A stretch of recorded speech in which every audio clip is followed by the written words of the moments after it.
अस्सलाम वालेकुम रहमतुल्लाहि व बरकातुहू। दोस्तों, आज की वीडियो में हम ये देखेंगे कि मोबाइल चार्जर कैसे कैसे फ़ॉल्ट आते हैं और किस तरीके से आप इसको ट्रबल शूट कर सकते हैं, और फॉल्ट आने की सूरत में आप इसको कैसे सर्च करेंगे। ये मैंने ओपन कर लिया है इसको। इसका टॉप कवर वो पुश फिटेड होता है, और अभी इन दो वायर्स को इसका हम सेपरेट कर लेते हैं ताकि हम इजीली इस सर्किट को चेक कर सकें।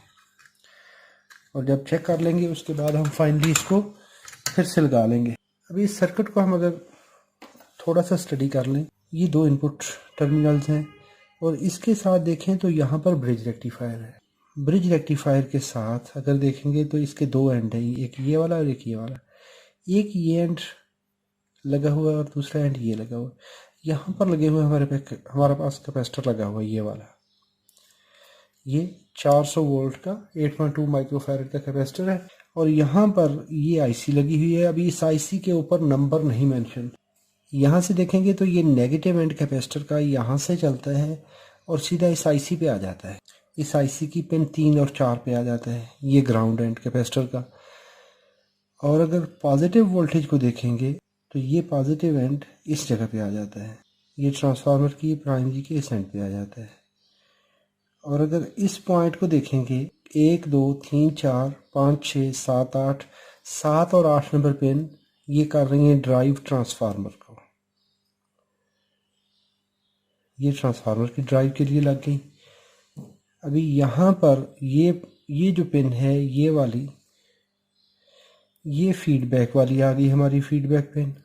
ये चलेगी आईसी की पिन नंबर 1 2 3 4 5 पे।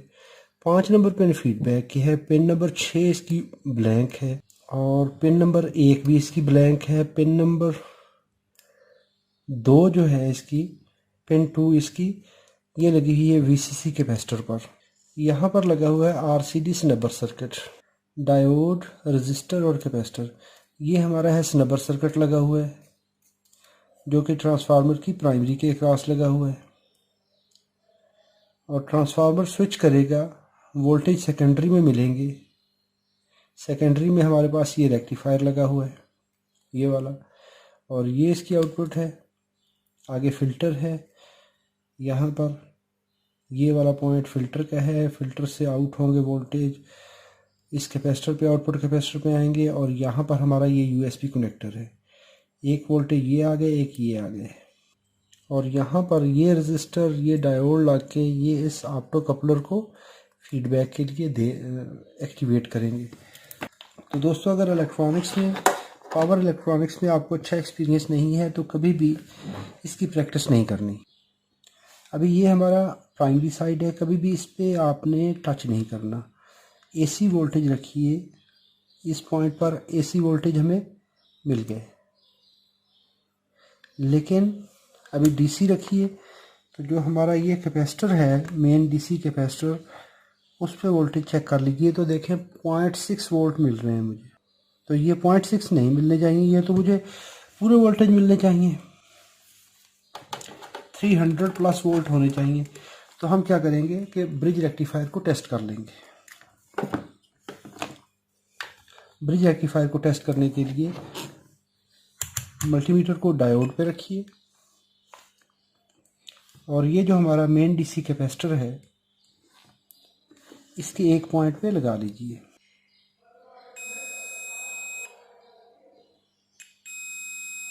ये देखिए शॉर्ट आ रहा है जी। ये देखिए, ये हमारा ब्रिज रेक्टिफायर हमारा शॉर्ट है। अगर ये शॉर्ट होगा तो कभी भी हमारा जो सर्किट है वो वर्क नहीं करेगा।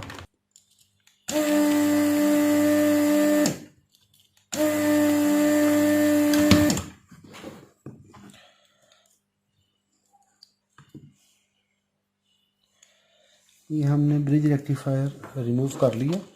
इसको भी हम चेक कर लेते हैं निकाल के भी। ये देखिए, ब्रिज रेक्टिफायर हमारा शॉर्ट है।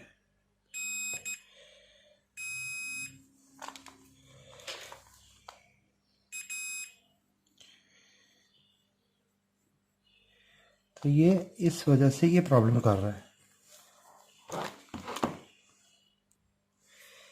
ये मेरे पास एक और लगा हुआ है ब्रिज रेक्टिफायर, लेकिन ये थ्रो होल है, ये एसएमडी है, तो हम इस एसएमडी वाले को यूज़ कर लेते हैं।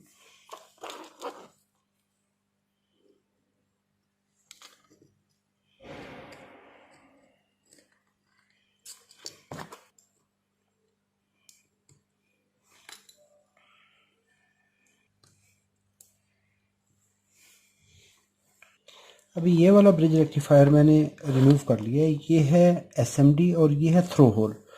तो थ्रो होल को भी हम कैसे लगाएंगे, सबसे पहले तो इसकी पोलैरिटी आपने देखनी है। ये एंड कैपेसिटर का ये एंड है हमारा नेगेटिव एंड, ये वाला, और ये एंड है पॉजिटिव।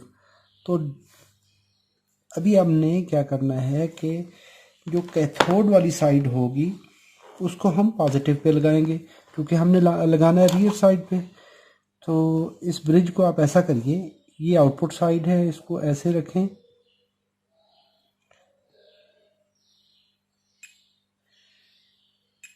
अभी ये आप जिस तरह इसकी शेप है इसको हम रिवर्स करके लगाएंगे, उल्टा करके लगाएंगे, यानी इस तरीके से हम इसको फिट करने की कोशिश करेंगे ताकि इसका जो कैथोड एंड है वो कैपेसिटर के पॉजिटिव साइड पे आए। ये मैं आपको लगा के दिखाता हूँ इसको। तो हम इसको इसकी पोलैरिटी उल्ट कर देंगे, यानी पहले इसका नंबर साइड इस साइड पे है, तो पॉजिटिव ये है, तो आपने पॉजिटिव इसका रिवर्स कर देना है ताकि पॉजिटिव कैपेसिटर के पॉजिटिव पर आए। इसको मैं आपको टेस्ट करके बताता हूँ फिर कि कैसे आप इसकी पोलैरिटी वेरीफाई करेंगे। सबसे पहले तो आप इसके कनेक्शन जो है ना वो सेट कर लें, ये इजीली इसका कनेक्शन भी हो जाए और हमारा काम भी बन जाए। अभी हमने थ्रो होल की जगह पे एसएमडी कंपोनेंट लगाना है। अभी जब इसका इनपुट साइड जो है एसी जो है वो शॉर्ट हो गई है, तो पॉसिबल है, ये मुमकिन है कि इसका जो पावर आईसी है वो भी डैमेज हो चुकी हो, लेकिन उसको हम वेरीफाई तब तक नहीं कर सकते जब तक हमारे पास ये इनपुट डीसी सेक्शन जो है वो क्लियर ना हो। तो डीसी सेक्शन को क्लियर करने के लिए हमें ब्रिज रेक्टिफायर की ज़रूरत है। ये देखिए हमारा ब्रिज रेक्टिफायर जो है, ओरिजिनल जो लगा हुआ था वो थ्रो होल वाला था। तो थ्रो होल चूँकि इस तरह लगा हुआ था, तो इसका जो पॉजिटिव एंड था वो इस साइड पे था। तो हमने जो एसएमडी वाला है, एसएमडी का पॉजिटिव इस साइड पे होता है, एसएमडी को हमने उल्टा करके लगा दिया, रिवर्स करके लगा दिया। आपने अभी कैसे वेरीफाई करना है, सबसे पहले आप कैपेसिटर का पॉजिटिव एंड देखिए, ये एंड नेगेटिव है, पॉजिटिव एंड देखिए। जो पॉजिटिव एंड है, जहाँ पे ब्रिज के जिस कोने पे पॉजिटिव एंड लगा हुआ है वहाँ पर आप ब्लैक लीड लगाएंगे और एसी इनपुट टर्मिनल पे दोनों साइड पे रेजिस्टेंस चेक कर लीजिए। ये वोल्टेज ड्रॉप आपको मिलना चाहिए। अभी आप इस लीड को नेगेटिव टर्मिनल पे ले जाएं कैपेसिटर के, तो आपको ये नहीं मिलनी चाहिए कोई भी कंटिन्यूटी। पहले हमारा ब्रिज रेक्टिफायर यहाँ पे शॉर्ट कर रहा था, तो शॉर्ट सर्किट नहीं होना चाहिए। इसको अभी जो कैपेसिटर का नेगेटिव टर्मिनल है वहाँ पे लगाइए, या ब्रिज की जो नेगेटिव आउटपुट है वहाँ पे लगाइए। तो ये इनपुट पे टर्मिनल पे आपको इसने सप्लाई दे दी। पावर अप्लाई करने से पहले इसका मज़ीद ये फ्यूज़ चेक कर लेंगे, क्योंकि हमने ब्रिज रेक्टिफायर किया है चेंज। तो इस जगह पर ये इसका पीसीबी के ऊपर एक प्रिंटेड फ्यूज़ है, यहाँ पर ये एक बारीक किस्म का प्रिंट है। यहाँ पर मैं आपको दिखाने की कोशिश करता हूँ जी। ये देखिए, ये इसका फ्यूज़ है, ये एस जो नज़र आ रहा है, ये जिगजैग नज़र आ रहा है, तो ये इसका फ्यूज़ है। तो इसको हम चेक कर लेते हैं। अगर ये फ्यूज़ ओपन होगा तो हम इसकी जगह पे फ्यूज़ लगाने की कोशिश करेंगे। तो ये देखिए, तो इसका ये फ्यूज़ ओपन है। तो हम क्या करेंगे, यहाँ पर एहतियातन 1 एम्पेयर की बस फ्यूज़ लगा देंगे, बस फ्यूज़ वायर लगा देंगे। इसको डायरेक्टली हम क्या करेंगे, इस जगह पे सोल्ड कर देंगे। हम डायरेक्ट इनपुट कनेक्शन नहीं देंगे एसी का। हम यहाँ पे अगर कोई दिक्कत होगी तो हमारी ये फ्यूज़ वायर जो है ये डैमेज हो जाएगी। तो ये हमारा यहाँ पर ये सर्किट इन हो गया। अभी हम इसको एसी इनपुट देते हैं।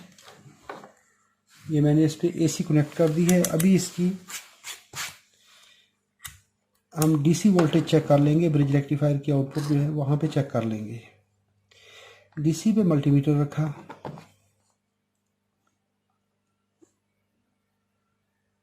तो ये देखिए 209 वोल्ट आ रहे हैं, ये 209 नहीं आने चाहिए। तो इसका मतलब ये हुआ कि ये कैपेसिटर वो भी डैमेज है, ये 300 प्लस वोल्टेज होने चाहिए।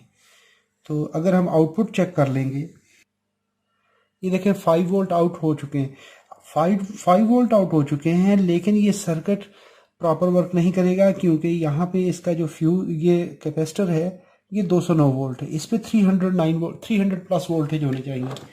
तो हम इस कैपेसिटर को भी चेंज कर देंगे क्योंकि इस कैपेसिटर का ठीक होना लाजमी है। तो इस कैपेसिटर को हम रिमूव करेंगे, ये वाला जो इसका ओरिजिनल कैपेसिटर लगा हुआ है, क्योंकि ये डैमेज है, क्योंकि ये प्रॉपर स्टोर नहीं कर रहा। 200 वोल्ट डीसी दे रहा है तो 200 वोल्ट डीसी नहीं आने चाहिए, क्योंकि 200 वोल्ट 230 वोल्ट हम दे रहे हैं एसी के। तो रेक्टिफाई होने के बाद, फिल्ट्रेशन होने के बाद इसको स्टोर करना चाहिए, तो ये स्टोर नहीं कर रहा, क्योंकि हमारा ये जब ब्रिज खराब होगा तो ये कैपेसिटर ऑटोमेटिकली डैमेज हो जाएगा। ये मेरे पास एक कैपेसिटर है, डीसी कैपेसिटर है।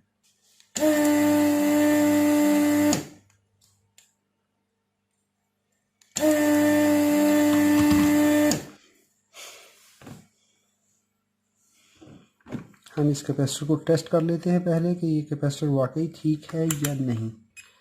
कैपेसिटर बोर्ड पे रखिए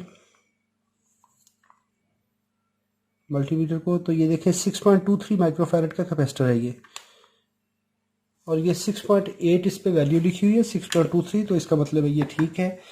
तो हम क्या करेंगे, इस कैपेसिटर को, जब भी आपने कैपेसिटर रिमूव करना है तो उसकी पोलैरिटी को हमेशा मद्देनज़र रखना है। हमारा ये कैपेसिटर इस तरह से लगा हुआ था, नेगेटिव साइड इसकी आउट थी। अभी मैंने इसकी जो लेग्स हैं वो इसलिए मैंने काटी हैं क्योंकि मेरे पास लंबी लेग्स वाला, टर्मिनल वाला, लीड्स वाला कैपेसिटर नहीं था। तो ये है 8.2 माइक्रो का, तो इसकी जगह पे मैं फ़िलहाल 6.8 का कैपेसिटर लगाता हूँ, ताकि हमें ये वेरीफाई हो जाए कि हमारा जो ओरिजिनल कैपेसिटर है जो सर्किट के अंदर लगा हुआ, पहले इसको टेस्ट कर लें हम। इसके दोनों पॉइंट्स हम शॉर्ट करने के बाद कैपेसिटर पर रखते हैं, और कैपेसिटर पर रखने के बाद ये देखिए ये हमें 2 माइक्रोफैरड वैल्यू बता रहा है। तो इसकी रीज़न ये है कि ये चार्ज स्टोर नहीं कर रहा था। जब भी कैपेसिटर चार्ज स्टोर नहीं करेगा तो आपको यहाँ पर 220 के करीब वोल्टेज मिलेंगे, पूरे वोल्टेज नहीं मिलेंगे। अभी हम ये कैपेसिटर लगाते हैं, इसकी लीड्स को इसके साथ ही सोल्ड कर देते हैं। अगर आप कैपेसिटर चेंज नहीं करें किसी भी सर्किट में, ये कोई लाजमी बैटरी चार्जर, मोबाइल चार्जर, अगर आप सर्किट को प्रॉपरली उसके कैपेसिटर नहीं लगाएंगे तो उससे होता क्या है कि वो कैपेसिटर चूँकि करंट प्रोवाइड नहीं करता, और जैसे ही आप लोड डालेंगे, आपने क्या करना है कि जैसे ही इस पे लोड कनेक्ट करना है तो डायरेक्ट लोड जो है वो कैपेसिटर पे नहीं बल्कि हमारे ब्रिज रेक्टिफायर पे आ जाएगा, और नतीजतन क्या होगा कि हमारा ब्रिज रेक्टिफायर जो है वो डैमेज हो जाएगा। ये वो चीज़ें हैं जो कि हमें रिपेयर के दौरान, अभी अगर बंदा डायरेक्टली कहे कि ठीक है जी आउटपुट आ गई है, आउटपुट आ गई है, तो आउटपुट आने से नुकसान क्या होगा कि अभी तो आ गई है लेकिन ये 1-2 दिन चलेगा, 1-2 दिन चलने के बाद फिर से डैमेज हो जाएगा। तो हम कहेंगे कि हमने ठीक तो किया था लेकिन ये फिर से डैमेज हो गया। तो डैमेज रीज़न ये होगी कि उसने करंट प्रोवाइड नहीं करनी, पूरी जितनी आपको करंट चाहिए है वो करंट प्रोवाइड नहीं करेगा, तो हमारा सर्किट प्रॉपर वर्क नहीं करेगा, तो फिर से ये डैमेज हो जाएगा। तो उस डैमेज से बचाने के लिए हमें क्या करना है कि इसके पूरे फंक्शनल टेस्ट जो हैं, जहाँ जहाँ पे हमारे चेक पॉइंट हैं, वो हमें वेरीफाई कर लेने चाहिए।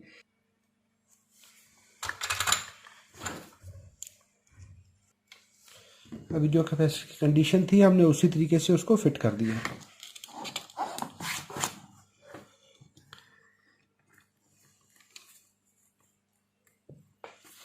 कभी भी डीसी कैपेसिटर को उल्टा नहीं लगाइए, एक ये भी बड़ी कार्रवाई होती है। कैपेसिटर उल्टा लगाया तो साथ ही ब्लास्ट हो गया। ये देखिए अभी 332 वोल्ट आ चुके हैं। तो ये हमारा कैपेसिटर डैमेज था, इंटरनली इसने प्रॉब्लम किया था, तो ये 220 वोल्ट शो कर रहा था। अभी हमने जब कैपेसिटर चेंज किया तो 330 वोल्ट आ गए, और अभी आउटपुट में हमारे पास यहाँ पर USB पे ये 5.3 वोल्ट आ गए। तो दैट मीन्स कि हमारा चार्जर अभी ठीक हो चुका है। अभी मैं इसको पैकअप कर देता हूँ। इसके अंदर तो हम इसके अंदर रजिस्टर लगा दें, फ्यूज़ रजिस्टर लगा दें, या इसी जो बस फ्यूज़ वायर है इसको हम लगा देते हैं।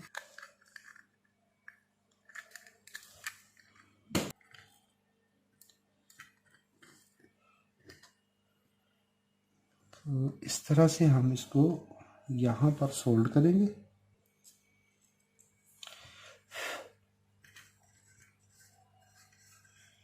और साथ में इस वायर को अभी हमें, क्योंकि हमने जो लगाया है ब्रिज रेक्टिफायर, वो हमने लगाया है।